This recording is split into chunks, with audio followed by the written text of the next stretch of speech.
వ్యక్తిని శత్రువుగా ఎప్పుడు భావిస్తా అంటే వ్యక్తిగతంగా వచ్చి నన్ను కొట్టినప్పుడు నేను భావిస్తా. అంటే నా గురించి చెడుగా మాట్లాడడం అనేది నాకు శత్రువు కాదు. ఎందుకంటే వాళ్ళ వృత్తి అది. అది బోల్డ్ మంది మాట్లాడతారు అందరితో, అందరూ శత్రువులు. నేను అదే అంటున్నా. ఇప్పుడు ఇదే వీడియో కింద మళ్ళీ పెడతాడు ఎవడో, మళ్ళీ వచ్చిన వారా పంది అని పెడతాడు. ఇప్పుడు నేను వాడిని వాడిని ఇల్లు ఎత్తుక్కుంటూ పోవాలా? నేను వాడిని ఇల్లు నాకు కనీసం లక్షల్లో క్లయింటేల్ ఉంటుంది. ఈ వీడియో కింద తిడితే మహా తిడితే ఒక 10 మంది తిడతారు. ఈ 10 మంది అలవాటు కాదు, కలియుగ ధర్మము. నేను చాలా ప్రాక్టికల్గా ఉంటా.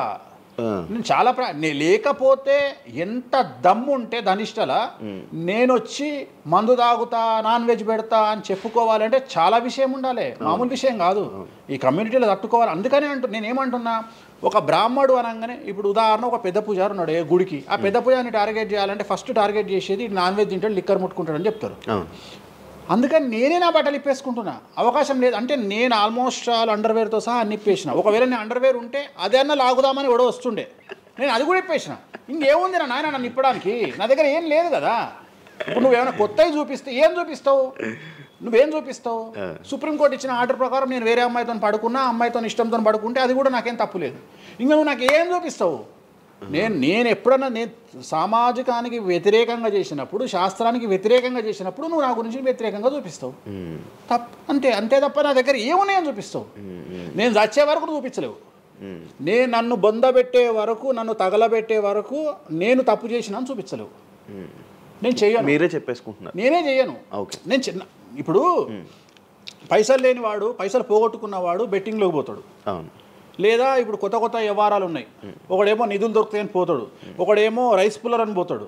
ఇవన్నీ ఏం కావని తెలుసు, మనకు తెలుసు, వాడికి తెలియదు. వాడు మానసికంగా వీక్ కాబట్టి వాడు సొంతంగా డబ్బులు దొంగతనంగా నాకు అవసరమే లేదురా నాయన. నాకు వేరే వ్యాపకాల నుండి డబ్బులు వస్తున్నప్పుడు లంగ పని చేసే అవకాశం నేనెందుకు చేస్తా?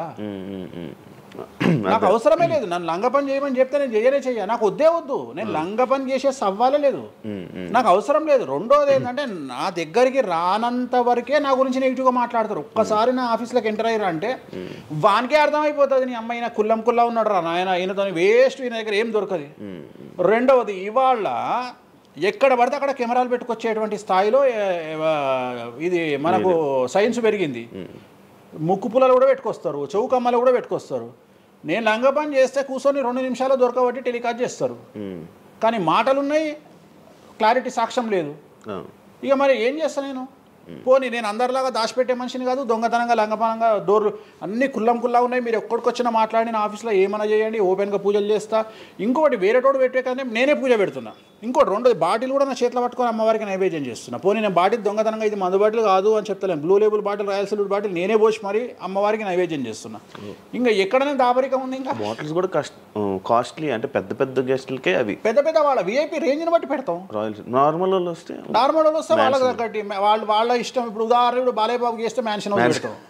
ఇప్పుడు కొంతమంది ఎన్ఎస్సి అంటే ఇప్పుడు ఉదాహరణ మొన్న ఎవడో విమర్శిస్తుండు నన్ను. మొన్న ఎవడో ఆయన లారీ కళ్ళద్దాలు పెట్టుకుంటాడు అని ఒక జ్యోతిష్కుడు నన్ను విమర్శిస్తున్నాడు. అంటే అరే లారీ కళ్ళద్దాలు అది కొనాలంటే కాశీ దాకా దేకాలి. ఎంత అంటే మన లైఫ్లో దాని వాల్యూ తెలియదు. అదే కుక్కకేం తెలుసు కుసుమపు వాసన, నెయ్యి గురించి ఏం తెలుసు కుక్క కంటే. వాడు ఏదో మాట్లాడతాడు. వాడు మాట్లాడినప్పుడు నేను వాడి మీద పీటీఏ చూపిస్తా. అరే నా కళ్ళద్దాల గురించి మాట్లాడుతున్నాడు, ఆ కళ్ళద్దాలు నీ జీవితంలో చేతులు కూడా పట్టుకొని చూడలేవురా నువ్వు. ఇంకా నువ్వు దాని గురించి మాట్లాడితే నువ్వు ఇక వాడిని కుక్క కంటే హీనంగా నేను చూడాలి తప్ప వాని గురించి వాని మీద నేను సింపతి చూపిస్తా తప్ప నేను కోపానికి ఎందుకు వస్తా? అట్లా చాలామంది విమర్శ చేస్తుంటారు. విమర్శల గురించి మనం పట్టించుకునే. మీకు బ్రాండ్ బట్టలు, బ్రాండ్ స్పెట్స్ అవన్నీ ఎలా అలవాటయ్యాయి? అంటే ఎలా అలవాటయ్యాయి అంటే ఇప్పుడు కూడా చెప్తా, జాతక రీత్యా శుక్రుడు ఎవరికైతే కొద్దిగా నీచంలో ఉంటాడో వాళ్ళు ప్రతి శుక్రవారం నాడు పర్ఫ్యూమ్ కొట్టుకోవాలి. శుక్రుడు అంటే లగ్జరీస్. ఓకే. శుక్రుడు జాతకంలో శుక్రుడు గ్రహం నేను మాట్లాడేది. శుక్రగ్రహం వీక్ ఉన్నప్పుడు ప్రతి శుక్రవారం నాడు పర్ఫ్యూమ్ కొట్టుకోవాలి. అండ్ ఒక పెగ్గు 30 ml కాచేయాలి. తాగుమని చెప్తే వేణుస్వామి చెప్పిండు కదా అని ఒక ఉద్యమంలాగా తాగొద్దు. ఒక 30 ml స్కాచ్ తాగాలి. అట్లా ఒక 3 నెలలు చేసిన తర్వాత డెవలప్మెంట్ ఏందో మీకే కనిపిస్తుంది. సో డెవలప్మెంట్ ఏందో మీకే కనిపిస్తుంది. మళ్ళీ వేణుస్వామి మందు తాగేమన్నాడు అని కాంట్రవర్సీ కావచ్చు.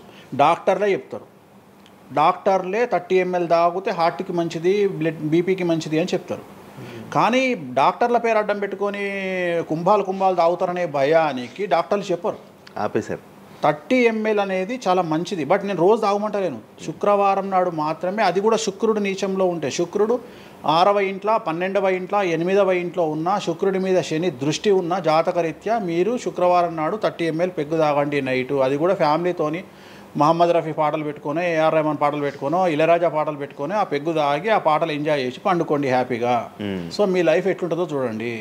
నేను మాట్లాడేది వ్యాపారమో ఇతర ఉద్యోగం చేసే వాళ్ళ గురించి కాదు. ప్రత్యేకించి 100 రూపాయల దగ్గర 1,00,000 రూపాయలు సంపాదించగలిగి రియల్ ఎస్టేట్ వ్యాపారులు, వ్యాపారస్తులు, పొలిటీషియన్స్, పెద్ద వాళ్ళ గురించి మాట్లాడుతున్నాను.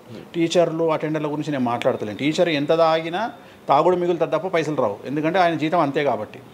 సో ఎక్కడైతే పెరగడానికి ఆస్కారం ఉంటుందో వాళ్ళ గురించి మాట్లాడుతున్నాం. సో ఇది కూడా మంచిది రెమెడీ. సో ఇలాంటి రెమెడీలు చెప్పాలంటే వేణుస్వామి చెప్తాడు కానీ వేరేటోడు చెప్పాడు. ఎందుకంటే వాడికి భయం, మందు తాగమంటే తప్పు. అరే మందు తాగమంటే తప్పు అయితే మందు యాడ్ ఎందుకు వస్తుంది, మందు ఎందుకు తయారు చేస్తారు? సో ఇదన్నీ అందుకనే దేశ కాలమాన పరిస్థితి. కసినో తీసుకుపోయి గోవాలో పెడితేనేమో లీగలు, హైదరాబాద్లో పెడితే ఇల్లీగలు. సో నేను దేశ కాలమాన పరిస్థితులు అందుకనే చెప్తున్నా. దేశ పరిస్థితులు అంటే గోవాలో యాక్సెప్ట్ గేమింగ్ యాక్ట్, ఇండియా హైదరాబాద్లో యాక్సెప్ట్ కాదు.